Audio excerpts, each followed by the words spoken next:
حضرت جابر رضی اللہ تعالیٰ عنہ سے روایت ہے کہ حضور صلی اللہ علیہ وآلہ وسلم ہم کو اہم کاموں میں اس طرح استخارہ کی تعلیم فرماتے تھے جس طرح قرآن پاک کی صورتوں کو یاد کرواتے تھے۔ تو استخارہ کرنے کے لیے یہ ہے کہ سب سے پہلے 2 رکعت نفل پڑھے انسان، اس کے بعد یہ دعا پڑھے، اللہم انی استخیرک بعلمک واستقدرک بقدرتک واسألک من فضلک العظیم فإنک تقدر ولا اقدر وتعلم ولا اعلم وانت علام الغیوب۔ اللہم ان کنت تعلم ان ھذا الامر پہ انسان اپنی حاجت اور ضرورت کا نام لے، خیر لی فی دینی ومعاشی وعاقبت امری فاقدرہ لی ویسرہ لی ثم بارک لی فیہ۔ وَإِن كُنْتَ تَعْلَمُ أَنَّ ھذا الامر، یہاں پہ بھی لفظ ھذا الامر نہیں پڑھنا، یہاں پہ بھی انسان اپنی حاجت اور ضرورت کا نام لے، شر لی فی دینی ومعاشی وعاقبت امری فاصرف عنی واصرفنی عنہ واقدر لی الخیر حیث کان ثم ارزنی بہ۔ تو ترمذی اور بخاری شریف میں آتا ہے کہ اتنا پڑھنے سے انسان کا استخارہ مکمل ہو جاتا ہے۔ اب کچھ لوگ کہتے ہیں کہ رات سوتے وقت استخارہ کرنا اور عشاء کے بعد استخارہ کرنا چاہیے، جبکہ یہ ضروری بات نہیں ہے، بلکہ کسی بھی فرض نماز کے وقت انسان استخارہ کر سکتا ہے۔ نہ رات کی کوئی قید ہے نہ دن کی، نہ استخارہ کرنے کے لیے سونے کی کوئی قید ہے نہ جاگنے کی۔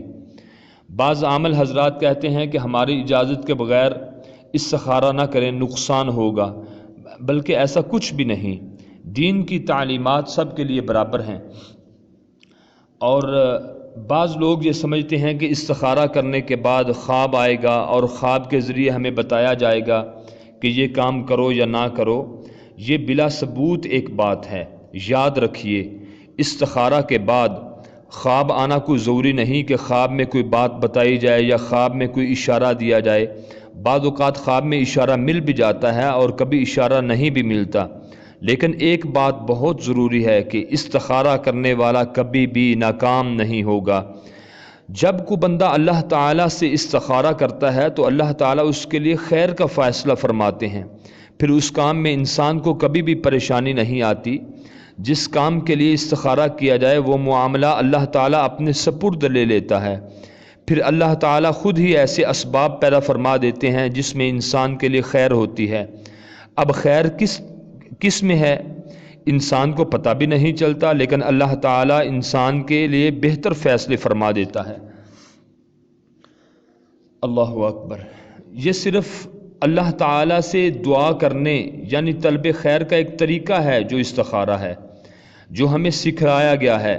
یہ دعا بارگاہ الہی میں قبول ہوتی ہے یا نہیں، یہ معلوم کرنے کا ہمارے پاس کوئی متعین ذریعہ نہیں ہے، اس لیے ہمارا کام اللہ تعالیٰ سے دعا کرنا ہے۔ بار بار استخارہ کریں، جتنا موقع ملے استخارے کے ذریعے سے دعا کرتے رہیں اور اللہ تعالیٰ سے خیر کی امید رکھیں، اور پھر ظاہری اسباب کی حد تک تمام پہلوؤں پر سوچ بچار کر کے اللہ کے بھروسے پر اس کام کو کر گزریں۔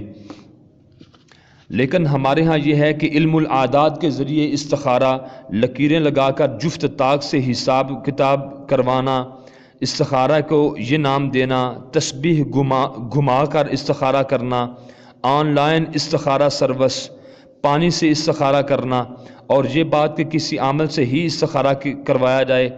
آج استخارے کے نام پہ دکانداری شروع ہو چکی، لیکن میرے بھائیوں، 2 رکعت پڑھنے کے بعد استخارہ کی دعا پڑھی جائے اور پھر اللہ تعالیٰ کی ذات پر توکل کیا جائے، یقیناً اللہ تعالیٰ اپنی مدد انسان کے شامل حال ضرور کرے گا۔